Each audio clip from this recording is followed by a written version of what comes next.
Bienvenue dans Ramadan Naissance, la série du podcast Coran de ton cœur qui t'accompagne avec douceur pendant les jours bénis de Ramadan. Je suis Zeynep, enseignante et éternelle étudiante du Coran. Chaque jour de ce mois béni, du lundi au vendredi, prépare-toi à voyager à travers les histoires de ton Coran, à la recherche de belles leçons de vie pour toi et tes proches. Ramadan Naissance, parce que chaque Ramadan est censé être ta renaissance et chaque Ramadan est censé être ta station d'essence. Bismillahirrahmanirrahim.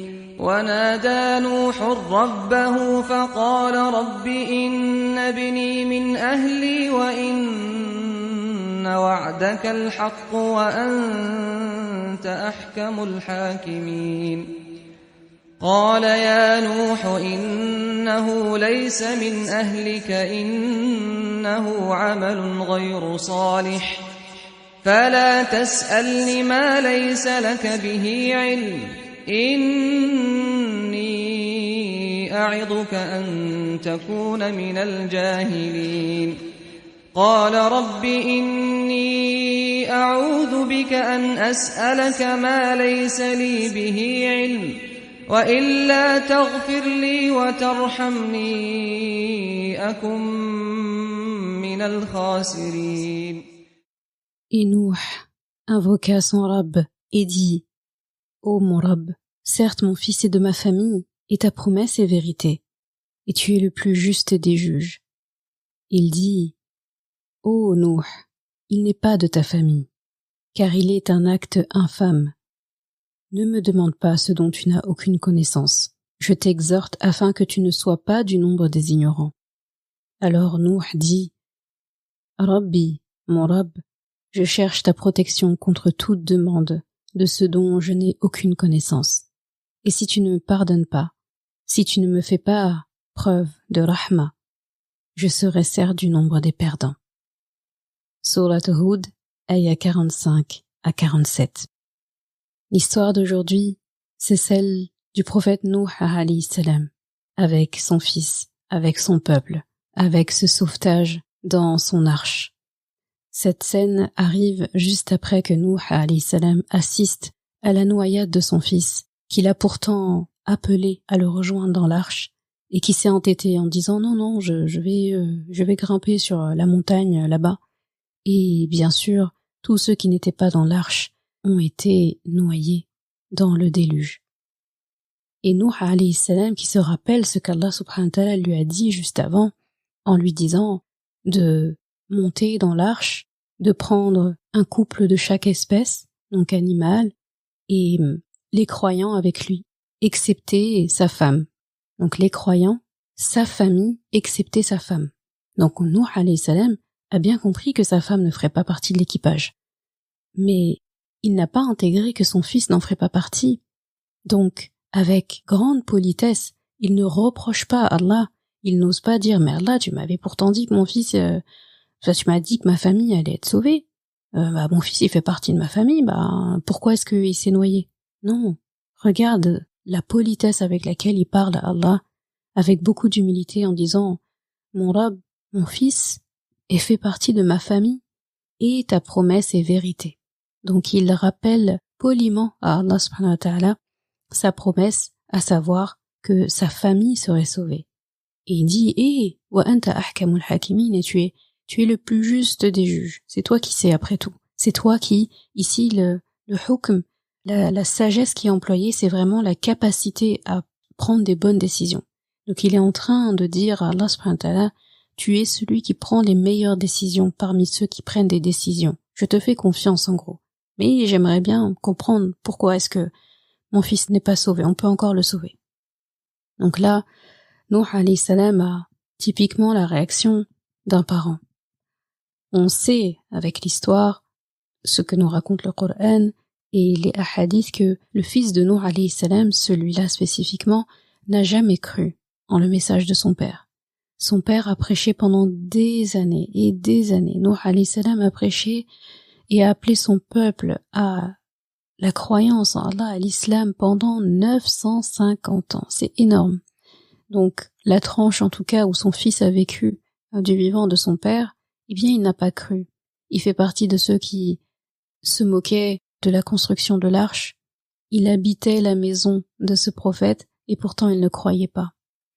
Donc on connaît en tout cas la vie qu'a menée son fils, on sait qu'il était impie, de même que sa femme, on sait très bien que sa femme collaborait aussi avec d'autres mécréants pour elle espionner son mari, Nuh alayhi salam, et leur rapporter des informations, donc clairement il était marié à quelqu'un de complètement mauvais.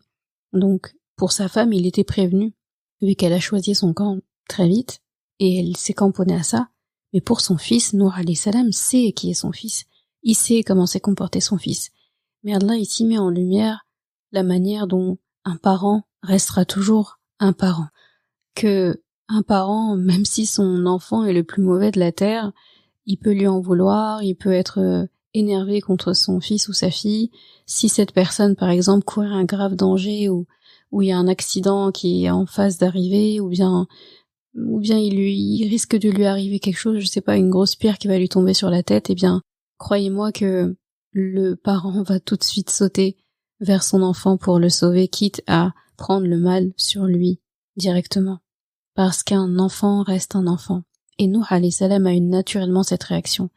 On voit la scène où, juste avant où il dit à son fils, viens dans le bateau. Et son fils qui dit, non, t'inquiète pas, je vais m'accrocher à cette montagne. Et Nuh qui essaye de l'exhorter, mais en fait, à part l'arche, personne va être sauvé, c'est la règle, je te l'ai pourtant dit. Et le fils qui s'entête et qui a effectivement été englouti comme tous les autres. Donc Nuh alayhi salam, faut vraiment se mettre à sa place en tant que parent. Il est en train d'observer son fils en train de se noyer. Il est en train d'observer son fils en train de périr en même temps que les autres, alors qu'il avait dans son cœur l'espoir que son fils serait sauvé parce que il considère son fils parmi les membres de sa famille et Allah lui a dit que sa famille allait être sauvée. Et la réponse d'Allah est ferme, très importante. Il lui dit, Nuh, il n'est pas de ta famille. Donc là, Allah répond tout de suite à quelque part l'interrogation de Nuh alayhi salam. Eh bien, il n'a pas été sauvé parce qu'il n'est pas de ta famille, et donc du coup, j'ai effectivement tenu ma promesse. J'ai dit que ce sont les membres de ta famille qui seraient sauvés. Ici, on apprend beaucoup de choses.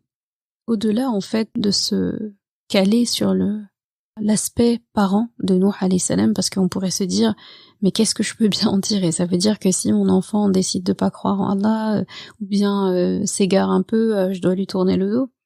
Ce n'est pas exactement ça qui nous est expliqué ici. Il faut qu'on fasse le distinguo entre un prophète et un non-prophète. Dans la famille des prophètes d'Allah subhanahu wa ta'ala, Allah ne tolère pas en fait qu'une personne fasse partie de la famille d'un prophète et lui tourne le dos. Donc, c'est pour ça qu'il a été intransigeant avec les épouses de Lut alayhi salam et de Nuh alayhi salam. C'est pour ça qu'il a été intransigeant avec le père de Ibrahim alayhi salam, alors qu'on connaît le statut d'Ibrahim alayhi salam auprès d'Allah. Eh bien, son père n'a pas cru.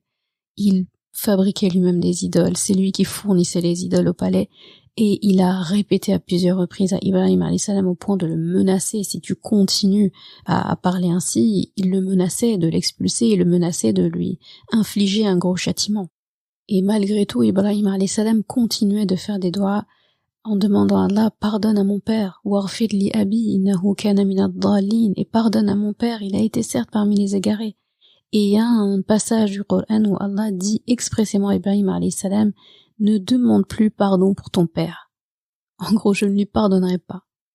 Allah subhanahu wa ta'ala tempère en disant que ce n'est qu'une doua que Ibrahim alayhi salam a fait parce qu'il a un cœur tendre, parce que c'est quelqu'un de doux, c'est quelqu'un de bienveillant. Mais je ne lui pardonne pas. Allah est sévère avec les membres de la famille des prophètes qui ne croient pas parce que ils ont le privilège, la chance d'être dans la maison, dans la famille de ces illustres prophètes. Alors, si avec tout ce qu'ils ont comme exhortation, ils décident de ne pas croire, eh bien, comment ils vont faire en fait? Et en plus, ce sont des gens qui partageaient l'intimité de ces prophètes-là, qui connaissaient leur vie. Donc c'est encore plus dangereux parce que s'ils ne croient pas, ça veut dire qu'ils collaborent avec les non-croyants, et ça veut dire qu'ils mettent potentiellement en danger les croyants en divulguant des informations, comme le faisaient les épouses par exemple de Nuh et de Lut alayhim salam. Donc c'est gravissime. Pareil pour le fils de Nuh alayhi salam. Ne pas croire, dans son cas, était gravissime. Donc attention à ne pas se dire, oui mais si je suis, je ne sais pas, j'ai dans ma famille un membre de ma famille qui ne croit pas en Allah, ou qui ne prie pas, ou qui ne fait pas bien ses ibadat, ou qui clairement se moque de l'islam, ça peut arriver malheureusement qu'Allah nous guide tous, eh bien qu'on se dise pas, ah oui mais apparemment je dois le rayer de ma vie. C'est pas vraiment comme ça qu'il faut l'interpréter. Et Allah subhanahu wa ta'ala parle à Nuh alayhi salam en lui disant, je te demande en fait, et c'est là la partie importante aujourd'hui, je te demande, en gros, ne me demande pas après ce dont tu n'as aucune connaissance. C'est très important. Il dit, je t'exhorte de ne pas être parmi les ignorants, en fait. Et Nuh alayhi salam, en regardant sa réponse, tout de suite, il demande pardon à Allah. Il réalise, en fait, qu'Allah subhanahu wa ta'ala, quand il lui parlait, la promesse dont il lui parlait en lui parlant de sa famille, il était en train de lui parler des liens qu'il a avec les croyants. Tous ces croyants qui sont entrés dans son bateau, qui ne sont pas nombreux, et qui, eux, croient en Allah. Finalement, Allah nous enseigne ici que les gens avec qui on partage la même religion, la même croyance, avec qui on partage les mêmes ibadah, sont parfois plus notre famille en termes de dîn que certains membres de notre famille. Et Nuh alayhi salam, il voulait lui enseigner, ton fils, il est perdu, il a pris son camp en fait, il a décidé de son sort. Ne t'attarde pas sur lui, alors qu'il y a cette poignée de croyants qui comptent sur toi, et qui, eux, ne t'ont pas lâché, ne t'ont pas abandonné depuis le début, qu'ils ont pris les brimades et les moqueries en même temps que toi, qui t'ont défendu au péril de leur vie. Eux, ce sont ta famille. C'est avec eux maintenant que tu dois te mettre en fait. Et ça, c'est une grande leçon qui est enseignée ici par rapport au fait de ne pas questionner Allah sur ce qu'on ne sait pas. Et Nuh alayhi salam reprend ça en disant, je te demande pardon, je me réfugie contre toi, a'udhu billah, donc je me réfugie vers ta protection contre toute demande dont je n'ai pas connaissance. Et quand, en général, on demande à Allah subhanahu wa ta'ala la protection ou le refuge contre Shaitan ou le refuge de manière générale, c'est lorsque non seulement il y a un danger, c'est lorsque la situation nous dépasse. Donc, Nuh alayhi salam admet en fait qu'il y a quelque chose qui le dépasse. Et ici, il s'agit de quoi? Il s'agit de ses émotions de père, ses émotions d'être humain. Il comprend que, en fait, on arrive à un moment donné, on ne peut pas toujours contrôler nos émotions. On nous dit toujours, faut savoir gérer les émotions, maîtriser les émotions, contrôler les émotions. Avec Nuh alayhi salam, ici, on comprend que les émotions, on les contrôle pas. Les émotions, on les gère pas. Les émotions, on les maîtrise pas. Le seul qui peut les maîtriser et les gérer, c'est Allah subhanahu wa ta'ala. Donc, lorsque je sais que ça va déborder, que je ne sais pas comment faire, eh bien c'est à Allah qu'il faut le rendre. C'est un prophète. Il est censé être fort moralement, physiquement, mentalement, émotionnellement. Et pourtant, ici, c'est un père qui a avoué à Allah subhanahu wa ta'ala qu'il était dépassé par la situation. Et avec cette invocation, qui est une très belle invocation et qu'il faut garder, de demander à Allah la protection contre le fait de demander quelque chose dont on n'a aucune connaissance. Et ça, c'est une grande leçon pour nous. Parce que nous avons tendance, parfois quand on veut quelque chose, à vouloir des choses sans se questionner sur est-ce que cette chose-là que j'aime ou que je veux, c'est quelque chose qui est conforme à ce que mon Coran veut, à ce qu'Allah veut. Non.